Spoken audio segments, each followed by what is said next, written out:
what's happening? I'm DJ HazMatt. Yo, what up? Is Matt and Matt live? Yeah, and I'm Matty Willz. Yes, my fault, Matt and Matt live post game brought to you by Jack Daniels. Yeah, Jack Daniels has always made whiskey, and if they have it their way, they always will. But there's one thing Jack can't make more of: moments. Yup, and those are on us to create. So let's make sure we're making the most of every moment we have. Make it count, Jack Daniels, and please drink responsibly. Yeah, Tennessee whiskey, 40% alcohol by volume. Jack Daniel Distillery, Lynchburg, Tennessee. Jack Daniels and Old Number 7 are registered. Here's a word from our sponsor.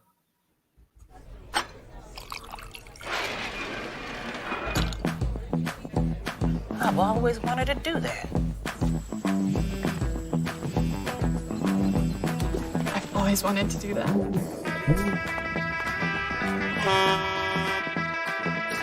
have one of everything. I always wanted to do this. I always wanted to do that!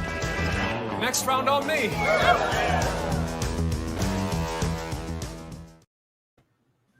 Yes. Yo. A victory. Yeah, man. We escaped your almost jinxing us, calling us 7-4. And we are 8-3 now. Yes, the Browns You already know.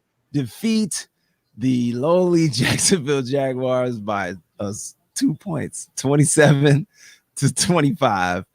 Browns are 8-3. Thank goodness. Jesus. Thank goodness. Indeed. Game got a little tight down the stretch. Of course, we're going to talk about that. But of course, we appreciate y'all checking in with Matt and Matt Live. Please leave your comments. We will read as many of them as possible. We appreciate all of those every single time. Has a 2-point victory. I know a win is a win. Hey, but with the upcoming Steelers schedule, only beat them by 3. Mm-hmm. Yeah, with the upcoming schedule, this was a must win. I'm glad they pulled it out. But of course, we got to get into our our post game features. We like to start with the game ball. Y'all can leave your game ball, who you would give your game ball to, down there in the comments, and we'll definitely read some of those off. You got anybody that pops off at the top of your head, Has, or what, man? Who you giving the game ball to? Jarvis Landry, of course. He was making play after play after play after play. Yeah. And this is what I said, when we were talking off air before halftime, and there was a little discussion about whether or not we miss OBJ. And I say no. You say yes. Yes, because I feel like before OBJ was brought to the team, Jarvis Landry was the clear leader of the receivers, which he should be. Does he have the blazing speed of an Odell? No. Does he make the miraculous, attractive, this looks great on SportsCenter play? Sometimes he does, yes. But he's not as fast as Odell, but Jarvis was the clear leader of that receiving room prior to Odell getting here. And then when they brought Odell here, it shifted. Like they wanted Odell to be the leader when it's obviously Jarvis. And Jarvis is clutch, man. And I think he should always be the one leading that receiving group into the games. That's all I'm saying. Game ball to Jarvis. I would never hate on Jarvis Landry. I love Jarvis's game. I love what he brings to the team, especially from a leadership standpoint, as you just elated. But I will say that he just had his best game of the season by a lot against possibly the worst team in the league outside of the New York Jets. Mm-hmm. So I don't want to go overboard. Okay, we can give him the game ball today. And of course, I love Jarvis Landry playing here. You make me always seem like I'm hating on the Browns, but I wanted to just rewind just real quick to the point of why I believe we're missing Odell Beckham Jr. And it's not against teams that have one win. I'm talking about the teams that we're going to play over these next couple of weeks. The Tennessee Titans. We got the Baltimore Ravens. Do you think that Jarvis Landry is going to have 9 catches for 145 yards and a touchdown against those teams? If he does that, then I will say, no, I won't. I don't miss Odell Beckham Jr. But until then, I got to say, look, I kind of miss Odell being on the team because he brings a lot to what the Browns are doing. But the game ball today, I'll just give it to Nick Chubb, man. You gave it to Jarvis. He was a good answer, obviously. He balled out. Nick Chubb, 19 carries, 144 yards, also had a touchdown, over 7 yards per carry. he really got going in the second half, as you said at halftime, man. Keep it on the ground, and Stefanski certainly did that, which leads us to our report card where we love to grade Kevin Stefanski. Right now, every single game I don't think we've given him too many A's. I'm not going to give him an A today. We won by 2 points against a team that had one win. I'm going to just keep it real with you. I'm going to give him a flat B. I can't go higher than that. We did a lot of what we wanted to do on offense. Baker missed a few throws here and there, but to be in a 2-point game against a team that only has one win, when you got some real hitters coming through in the next couple of weeks where we actually going to have to go there and beat them, I don't know, man. A B for Kevin Stefanski today on the report card side. What you think, Haz? I'm going to go ahead and pump Stefanski up to an A. You know what I'm saying? He was playing against more than just the Jacksonville Jaguars. He was obviously playing against the referees today. And yeah, that's where we're going. You damn right. That's where we're going. The damn referees kept trying to keep Jacksonville in the game. They wouldn't even have gotten in within 2 points if it hadn't have been for the referees. So let's just cut it out with the fact that the score was what it was. And oh, by the way, the 10-0 Pittsburgh Steelers played the Jacksonville Jaguars and only won by 2 or 3 points. So good for them. Well, good for them. They can only win against Jacksonville by 2 or 3 points. I think it's acceptable for us to only beat them by 2 or 3 points with referee assistance. Okay. The referees assisted them to this 2 point deficit that they had. So I don't, I'm going to give Kevin Stefanski an A because he definitely challenged the referees, even though it was to no avail. They tried to take a timeout from us when we won a challenge, when we obviously had a first down that would have salted away the game right then. And it was just like, come on, man. So I'm not going to, he gets an A- for me, only because, you're the head of the whole team, and just to allow the Jacksonville Jaguars to score any significant amount of points just brings it down to a minus. But we won the game. We're 8-4. It was an AFC team, and that bodes well for us in this wild card race. I mean, not in the wild card race. We still have a chance at the division. We'll talk about that in a minute. Slight outside chance. Corey Brooks, Baker Mayfield threads the needles to knit the ugly Christmas sweater. He has some beautiful throws. I thought about you immediately. That one that he fit in the Jarvis in the fourth quarter, over the middle of the field between defenders. That was a beautiful pass. He had some really good throws, especially down the stretch of that game. I'll give Baker his flowers for that for sure. Riley Taylor says a win is a win. On to the next game. Woof woof. Let's go. Dog pound. Cleveland rocks. That sounds like something you wrote. That's usually your vibe, man. Hey, I do have a critique of Stefanski real quick before we get off this report card thing. When we were down there right outside of the red zone, we had an opportunity to kick a field goal and go up 2 scores. Right, we were up 8. We could have went up 11, and we went for it on 4th down. And we didn't get it. Now, maybe we got it. Maybe the refs gave us a bad spot. Either way, to me, the right decision from the outset of that was to kick the field goal, go up 11. There was like 5.5 minutes left in the game at that point. Jacksonville isn't going to get the ball back 2 times to score those 11 points. You saw how long it took them to get down there and score the touchdown. So I don't know, man. I thought that was a boneheaded play calling decision. Boneheaded, coach. Yeah, I'm not a head coach, man. I'm just throwing that out there. How long of a field goal would that have been? We were down there right outside the 20-yard line. It would have been within 40 yards. It was a makeable field goal. I was screaming at the television, but we don't got to harp on that. A win is a win. Somebody commented that. We appreciate them check-ins on the comments. That was Riley. Thank you, Riley, for checking in. Riley, listen, we won the game. Yeah. Was it pretty? No. But we're not gonna we're not gonna win pretty. Okay. These are the Browns. This is what you didn't know about the Browns prior to you being alive. We never won pretty. We never just blew teams out the water. It always came down to a situation in the game, and with the referees trying so hard to give Jacksonville an opportunity to win this game, we still overcame it. That says something about this years Browns, that we are overcoming even the adversity of the referees trying to play against us. That was terrible. These guys made history on Monday night. Actually, there was this wasn't an all-black ref crew, but if you remember, this guy was the head of the first all-black ref crew that was on the field Monday night. A lot of people there were controversial opinions about that. In the 100 years of football, this was the first time that all the refs were black on Monday night. The same guy was leading the charge. That personal foul against Olivier Vernon, when we finally got a sack on a 4th down and a bang play, and he's gonna call that.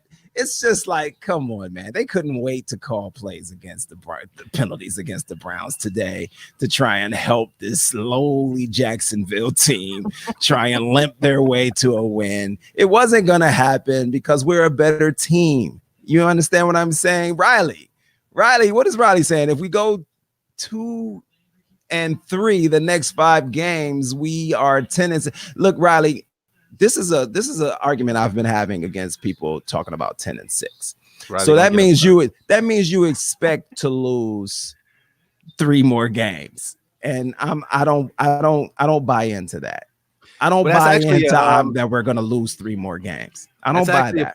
A perfect segue into who we do have next week. Tennessee on the road, a Tennessee Titans team that they went deep into the playoffs last season. They had a really strong offensive outburst today. They're currently up 45-26 over Indy in Indy. Another team, 2-7-3 teams colliding in that game, and Tennessee is slapping Indianapolis around. So with that being said, the Browns travel and play Tennessee next week. Do you have any early predictions for that game? Hopefully we get Myles Garrett back, and hopefully we get Denzel Ward back, because they got a big brother named A.J. Brown over there in Tennessee that likes to catch long touchdowns. And we need somebody better than Sendejo, your boy, out there running around trying to stop these receivers. What do you think about Emmanuel? Well, before that, I got to address Emmanuel Clinton.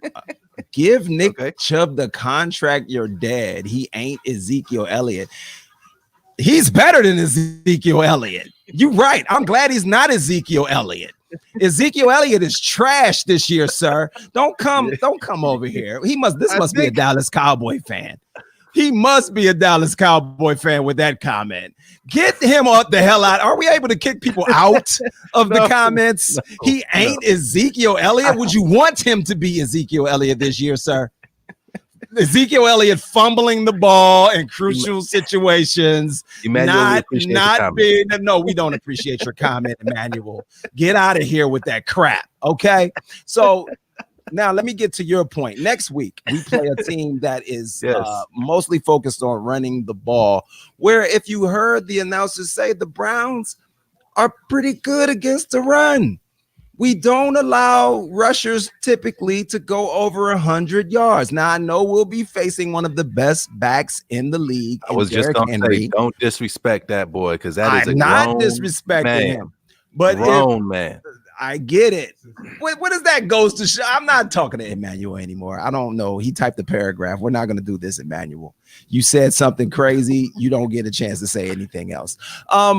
Yes, Derrick Henry. Definitely, I'm mad at him because the guy that I'm going against had him on his fantasy team. Can you imagine that I got 50 points out of Will Fuller on Thursday night and I'm about to lose? That's crazy to me. Why does this always turn into Haz's fantasy football team show? I just had to bring that up. You know what I'm saying? So I ain't playing in the game next week. We playing in Tennessee, big dog. Yeah, we took care of Fuller and them. If it's going to be us against a running team, then you got to think about matchups. Hopefully, we're going to have Myles Garrett back next week. You know what I'm saying? We definitely needed our pass rush and just pressure, period, and our better defensive players on the field. So if their object is to run the ball and we are good at stopping the run, the matchup bodes well for us, I think, in that game. Okay. So I'm not going to be scared of the Tennessee Titans like most of these people out here are. I'm not going to be up here like shaking in my boots because it's the Tennessee Titans. I mean, they're coming with Ryan Tannehill, who's never been considered a great quarterback. You know what I mean? So I feel you, man. I mean, like the Tennessee Titans do it with the running game, which is something that we play well against. So the matchup bodes well in our favor. And the Tennessee Titans defense, not great. This is what I'll say in terms of next week's prediction. Every time I say anything close to the Browns might lose, you paint me out as a hater. So I'm not going to say that. I will say this.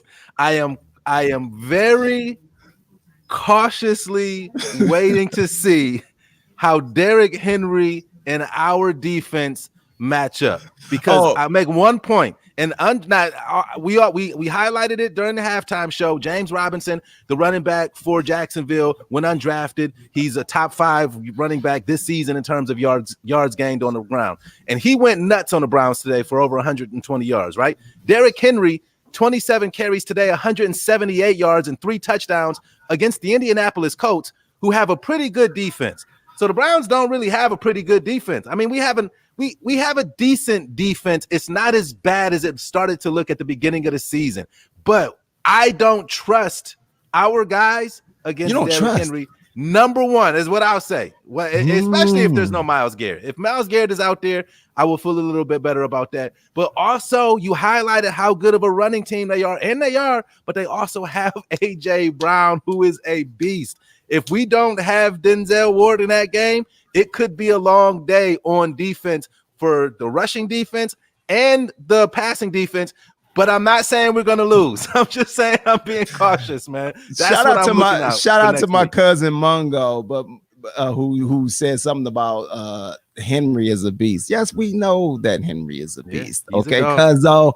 And Emmanuel tried to clean up his comments so he can stay with us. So he said, no, he's a dog all day. And he's saying, you know what it is. Yeah, but you know what? You did have a typo.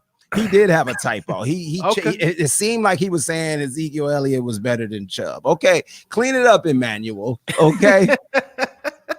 And you can stay here because that I don't like to. You gotta do your edit checks and stuff before you send on before you hit enter on Facebook, because they change your words all around. I get so frustrated with Facebook, and when you're typing and you're saying one thing and you type it and you look and it says another thing. So be careful, Emmanuel. Take your time when you're about to leave a comment on Matt and Matt. But what I was saying, Matt, I'm not going to be scared of an offense that is all about the run when we stop the run. Okay, I'm not going to be scared. I think our defense has played a lot better over the past month and a week, and I'm just gonna trust that they're learning.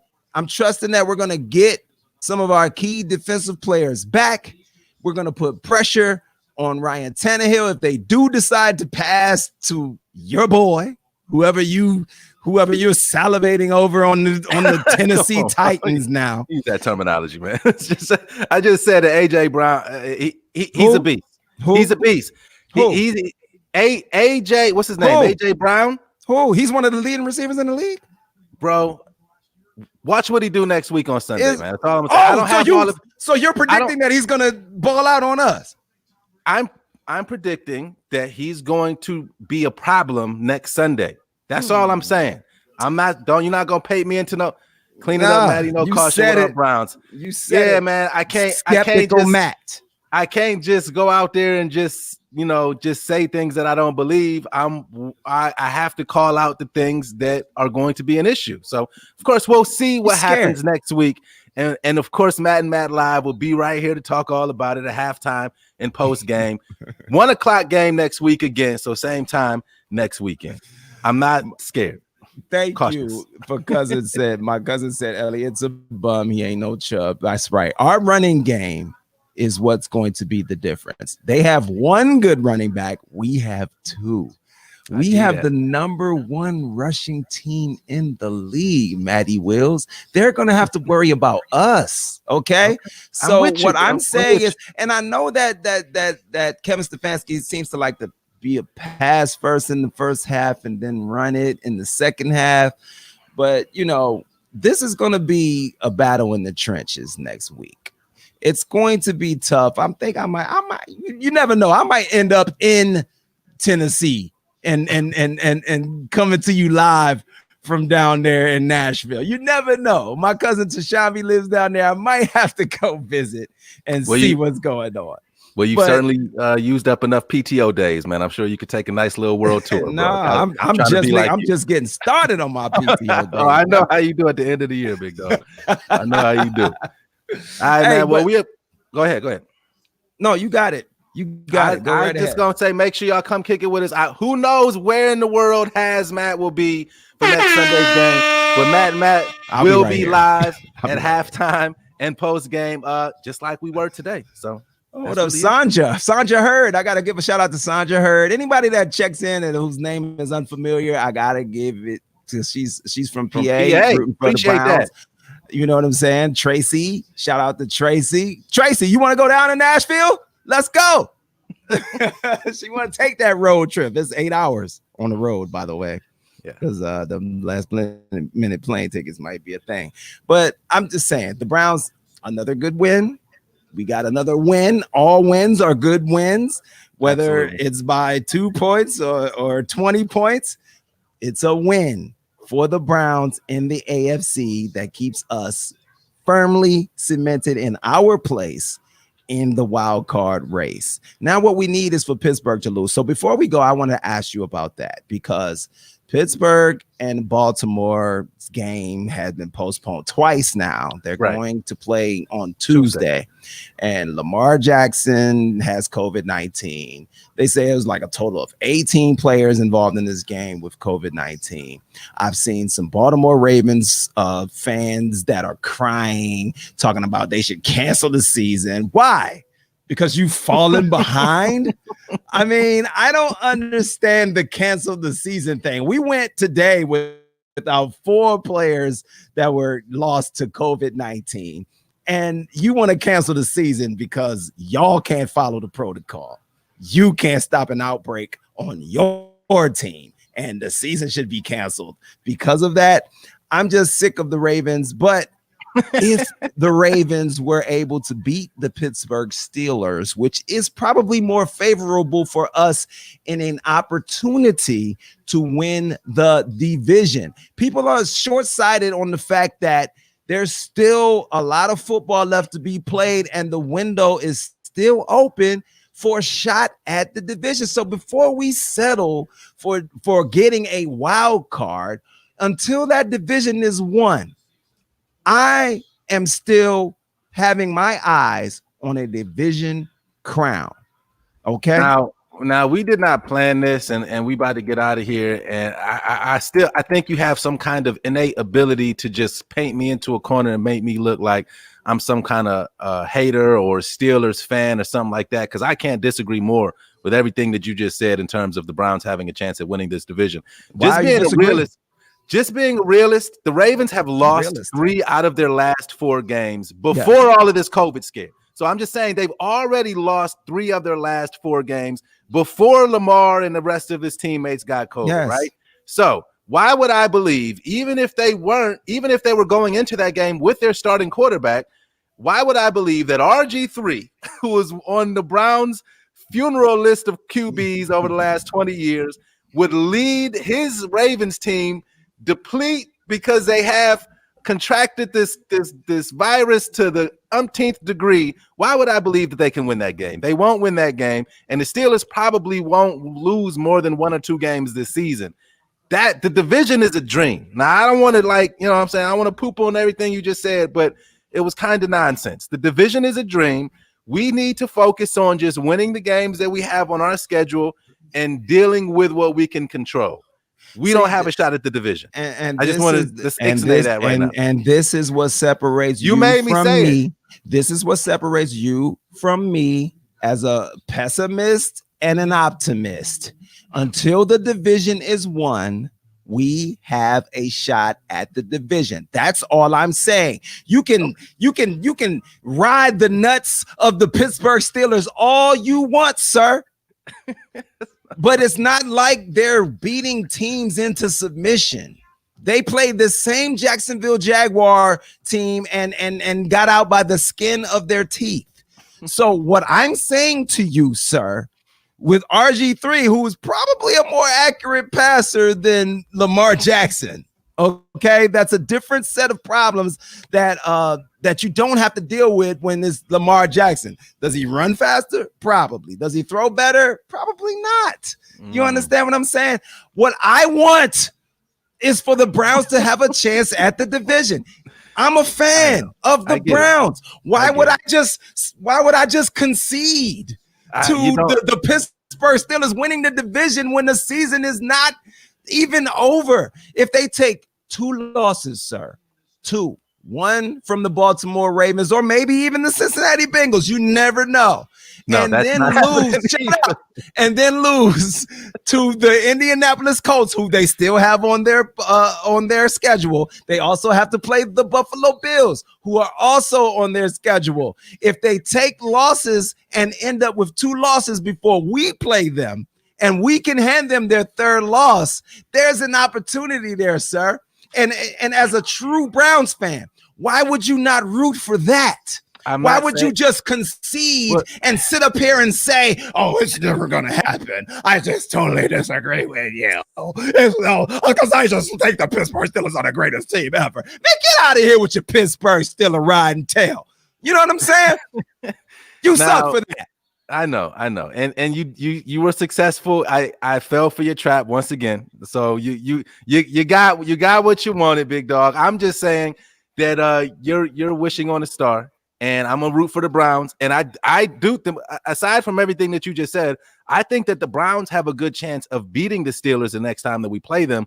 I just don't think that we have a good chance of winning the division. That's all I'm gonna say, man. That's it. Right now, until Pittsburgh loses, you're right. But when they lose, they're the door is open. So what are we talking about? So are they going undefeated? I don't know that, but they've won 10 games in a row. So why would I believe that all of a sudden they would lose three games when there's only 6 games left to play? I've seen the Kansas City Chiefs get to 10-0 and then lose a few games down the stretch. Right. This is what happens in the NFL. They need to send some more of that jack. They could end up losing a significant player that could cause them to not be as competitive as they were the week before. You never know. Any given Sunday, I'm never gonna sit here and just concede the division to anyone when we have a chance. So just cut it out with Pittsburgh is just gonna win the division here when there's 5 games left. Cut it out, Matt. Damn. I'm so sick of you pessimists. All right. You just don't think it could happen. I'm rooting for the division until the division is no longer available. Okay. Period. I got you. And we'll be back next week with more Matt and Matt Live. Catch us at halftime.